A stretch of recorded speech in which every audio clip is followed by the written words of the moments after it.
prepared to continue this support until we get through this process in support of the State Department. There must be a plan here. If somebody fails a screening process and is already on a U.S. military facility. So let me go back, Orrin. So they have gone through the screening process before putting feet in the continental United States from a security perspective. When they are through customs, they are paroled into the United States of America. And if they have relatives, theoretically, they can go with those relatives. What we're doing is helping them get through the screening process.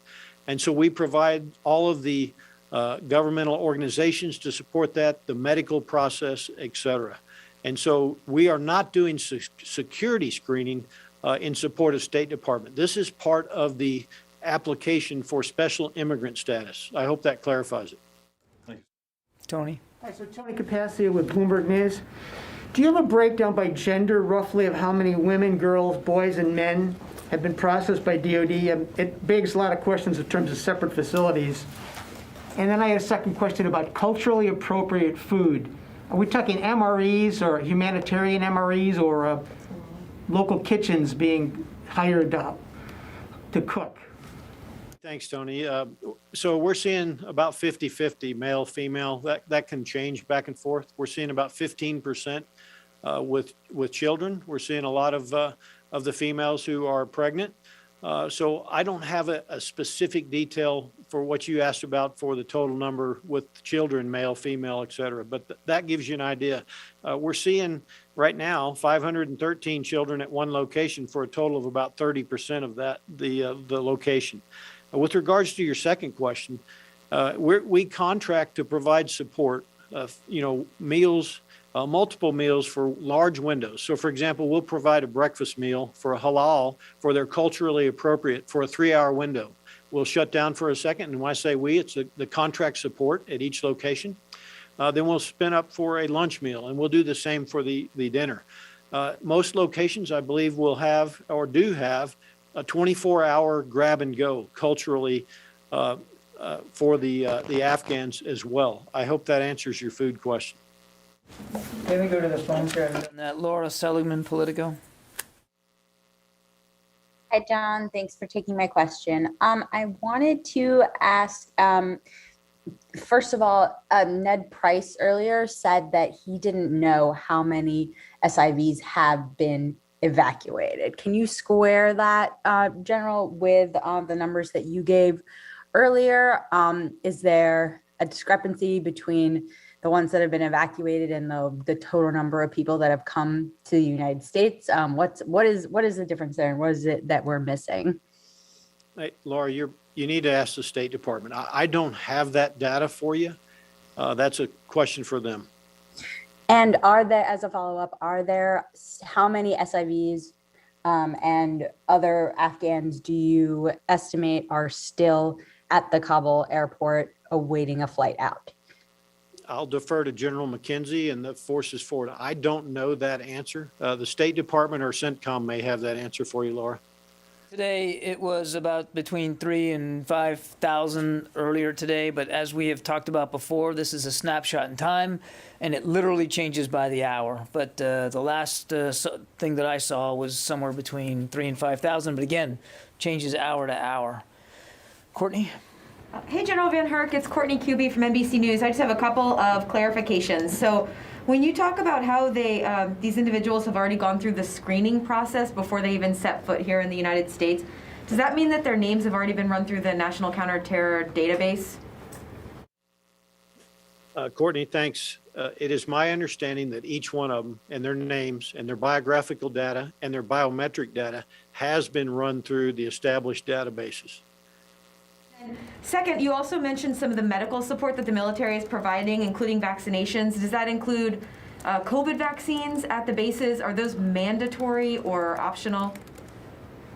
The vaccines are offered to them. They're offered at Dulles. We offer them as well as the task force locations. They are not mandatory. We see many of them are taking the vaccine if they've not already had it. One, on the paperwork that they're getting assistance for their SIV paperwork, is there any U.S. military component? Like, do you have any military members who are assisting with that paperwork? So the paperwork on our end for accountability purposes, where they arrive at the task forces, we absolutely are part of that paperwork process to ensure accountability, to provide security, et cetera, for them at each of those locations. Prior to arriving at our task force locations, we are not directly involved with the paperwork process. I don't know the role in CENTCOM of any of their forces. I'd defer you to General McKenzie on questions for any DoD members forward. Megan. General VanHerck, it's Megan Myers from Military Times. I wanted to ask why these particular bases were chosen for SIVs. Was it because of space reasons, hard and soft buildings, or was it because of proximity to Afghan communities in the area where some of them might end up being resettled? It was not necessarily for the specific location to an Afghan community. The department took a look at each location to ensure they had sufficient capacity, that there was capability in the region to support that. The limits of readiness and training for the local infrastructure and the bases was also a consideration. Those were all provided by the services. The services provided within the recommendations for the department, they took a look at each location and offered up those installations for approval by the department. Okay, we'll take one more and then we're going to let the general close it out. Therese? Yes. Hi, General VanHerck. My name's Therese Garnier. I'm with Newsy. For the children that are on base, are there any educational classes being provided for them? If not, are those children able to go to the CDCs on base to help kind of with babysitting and kind of educating them on American ways and whatnot? That's a great question. So to answer the last part first, currently I'm not aware of any of them using CDCs on base, but what I would tell you, there's an outpouring of support in the local areas, local communities, organizations, non-governmental, that have showed up at each location to provide coloring books, books to read, educational opportunities, sports. At Fort Bliss, when I was down there, the soldiers had built soccer goals and set up soccer areas for them to practice and play soccer to keep them occupied. So that's a great news story. Okay, General, sir, I'm going to turn it over to you for any closing thoughts you might have. Well, thanks, John, and for everybody in the room and on the phone. It's a privilege to talk to you today, and it's really a privilege to be executing this mission for those that have helped us for oftentimes a couple of decades. We continue to look forward to supporting them. We're prepared to do this as long as it takes to ensure that we get them settled here back in the United States of America. I'm really proud of the soldiers, sailors, airmen, and Marines, Coasties. I've got Coasties here working for us, Guardians, you name it. We're working very hard.